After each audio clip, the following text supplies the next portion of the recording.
right, well, we're going to call it a day. We only caught one fish. I tell you what, there's one thing fishermen are good at, two things fishermen are good at, is lying about the size of their catch and making excuses why they didn't catch any more. So I'll tell you, the reason we only caught that 1 5-pound bass is the wind started kicking up, and unfortunately these techniques we use today aren't really good for the high wind. You can see we're really moving now. We're just drifting.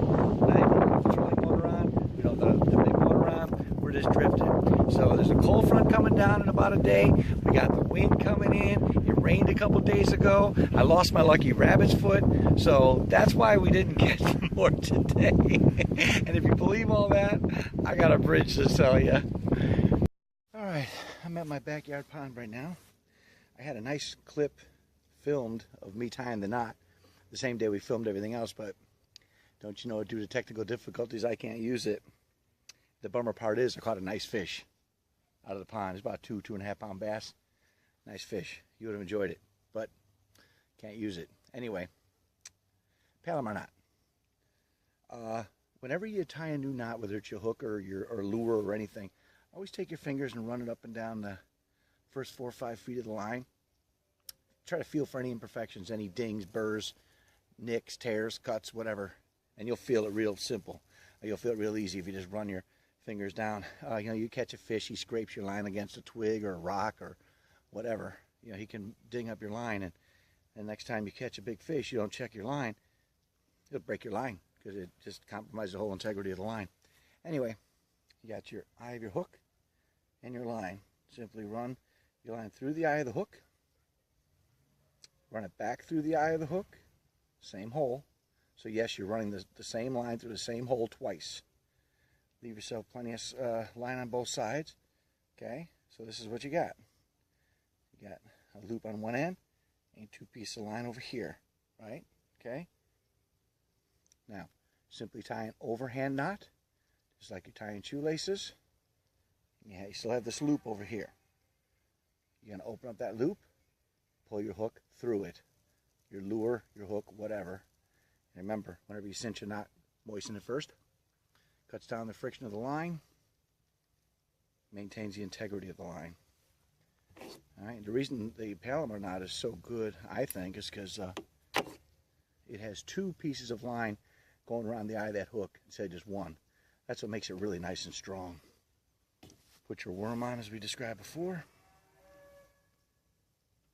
The cold front came down, as I was talking about, at the lake. So it's about 65 degrees right now. Feels real nice. It's about 5 o'clock. Let me put the camera down. Let me take a couple casts over in this direction. Let's see if I can scare something up. Water level's a little low right now, you'll see, because I'll be walking down the bank. During the rainy season, this whole thing will fill up. But that's some nice fishing here. Whoa! I'm okay.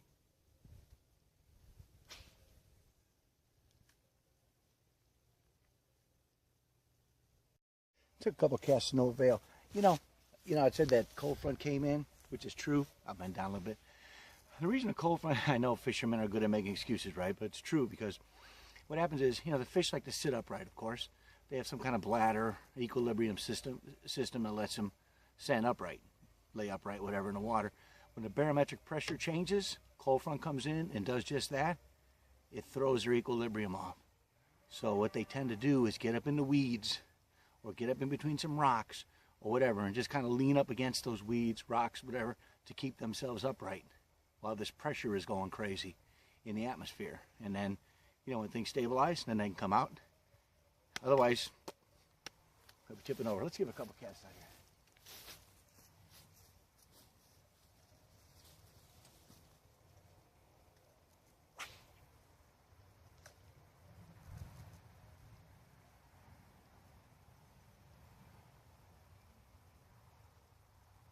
I don't know if you can see on some of these casts I'm making, when I'm fishing a small body of water like this with a weedless setup, I actually try to cast all the way to the other side, onto the weeds or onto the bank. It's weedless, so I'm not worried about getting hung up. And that way you don't have a huge splash going into the water. Sometimes it can't be avoided. But what if a fish is laying right there and that big old splash right on top of him? It will scare him or her. They'll go away. But if you make a nice soft entry into the water, trust me, they'll still feel that vibration. Any interested fish, they'll come from a long ways away. Watch, right on the center here, I'm going to try to do this. I'm going to actually cast on the shore or a little bit into the weeds and bring it in. A nice soft entry.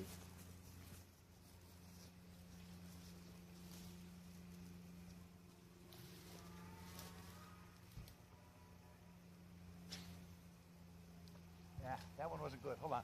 You do this one over, just for demonstration purposes.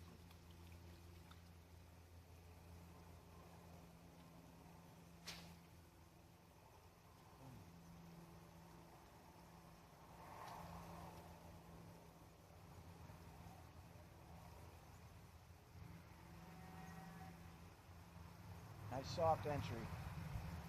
Would have been better without the first one that made a big splash, but you get the point. Yeah, there's nothing moving in this pond right now. Seriously, this front just settled over us. There's nothing even moving. Normally I come back here and, you know, see fish moving around, but tell you what, when things even out, I'll take a video of catching some real fish. To get back on the lake, get back in the pond, and I'll post another video for you. But until then, I hope you'll get to use some of these techniques. Hear the neighbor's cow going crazy? He's got a bunch of cows back there. Anyway, use some of these techniques. They've worked for me. Caught so many fish just using these few simple lures. I've got a tackle box full of stuff and pretty much use these same 3 things. So I hope they'll work for you too. Hope you enjoyed it. Merry Christmas.